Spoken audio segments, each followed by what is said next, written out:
I'm Marissa Long with the U.S. Greenbuilding Council. I'm here on the expo floor of Greenbuild 2015, and I had a chance to catch up with HDR, an engineering services firm and platinum level member of the U.S. Greenbuilding Council. Lily, thank you for being here with us. You're a sustainability leader at HDR and an expert in biophilia. Can you tell us a little bit about how the work you do in biophilia supports the sustainability movement in the green construction industry? Thank you. Yeah, it's exciting. As an architect and having that background as a designer and that technical expertise, biophilia is this wonderful intersection where you look at not only how we are part of nature and connected to nature, it's literally biophilia means love of nature, but how does that translate to the designs that we do? How can we as architects and engineers make patterns and strategies that will support our sustainability? And one of the exciting things is when you think of energy and you think of water and the kind of momentum that we're creating in terms of moving beyond conservation towards net zero and doing better, thinking regenerative environments.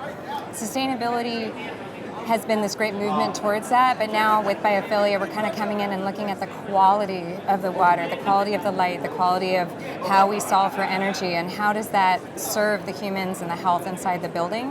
What better way than to look at sensory-rich environments that can really benefit us from a health and well-being standpoint? Wonderful. That's amazing work, and really, I think biophilia is helping to lead the movement forward and sustainability forward. And there's a lot of young people here at Greenbuild, and they're interested in biophilia. That's something that comes up a lot with our young professionals, and they're pursuing the sustainability field. And I've asked your colleague this as well, but can you tell us a little bit about advice you have for those young leaders here who are just starting out in their careers or looking to sustainability as a career? Yes.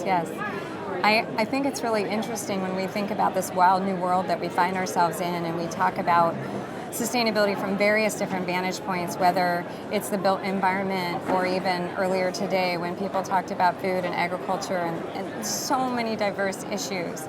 So my encouragement with those coming into the industry is we're always going to be looking to our strengths, but they might not see a role or a title or something that exists out there that calls to their strengths as they know it. They may need to create that. And so they need to kind of find their own strength inside of them to say, hey, to the next generation, I think you need this actually. This is the time for the next generation to come in and show us roles and ideas and professional development that has not existed in this particular way before. And it might be a totally new title that hasn't been generated yet, but that's exactly what we need, because to solve the problems we have before us is to not use the same problems that we've been using this whole time. And are you seeing that from young people at your firm and young people that you work with, that they're coming up with new ideas and creative ways for us to go about solving these problems? A little bit of both. I see them tentative and interning and coming in and doing what they think might be needed, and then finding little routes in from there. So that's okay, there's no wrong way to do it. But I do really think that if you just stay with what you're passionate about, kind of like what I heard earlier, finding your strength, finding your passion, and really building on that and getting involved, going out and volunteering, that's all really smart. And then while you're doing it, you might, in the evolution of it, create a whole new thing that hadn't existed before. So it can be that you just come in first and say, I think you need to try this out. Or you could say, I'm going to listen and pay attention for a while, and then I'm going to gently encourage them to think of this new role that's going to serve the company better. Well, thank you. This is great advice for our young attendees here today, and very interesting to hear more about the work that you're doing with HDR. Thank you. So Colin, can you tell me a little bit about what HDR is proud of over the past year when it comes to your sustainability initiatives? Sure. I think the thing that we're most proud of that we've done in the past year is a focus on metrics and deriving data from our analysis and projects. So we have a sustainable return on investment tool that allows us to look at real benefits of the environmental, ecological performance on projects, not just looking at first cost dollars and payback. So that tool allows us to really move beyond just simple payback for all of our projects and quantify some hard metrics around human health, wellness, productivity, et cetera.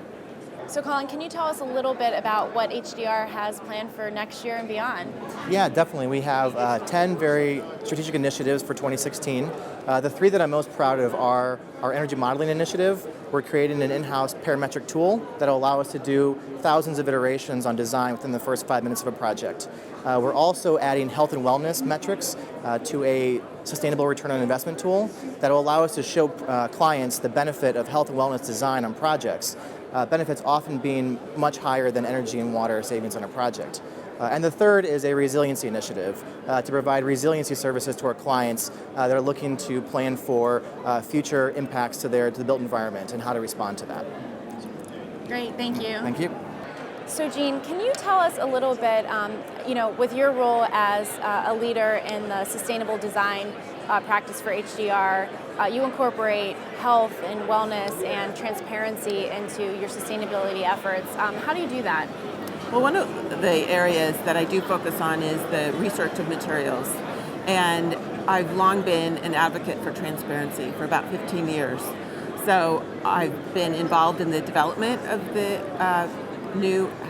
relatively new health product declaration, and I'm on the board, and I'm really excited about actually being able to a little bit more easily get transparent information from manufacturers. And I use that to help to understand whether or not there's chemicals of concern in products, and especially because I do a lot of healthcare design, and that's really important. But I think it's really important for all project types. And I work with our teams across the country and sometimes across the world to help them understand what some of our choices are in safer materials. And it's not only a focus on just the material itself, but actually also the maintenance of that product. We're involved with the project from a very small, window of time really, and with the majority of our clients, we have projects, once they're designed, they're going to last for a long time. So operations is a huge component of it as well.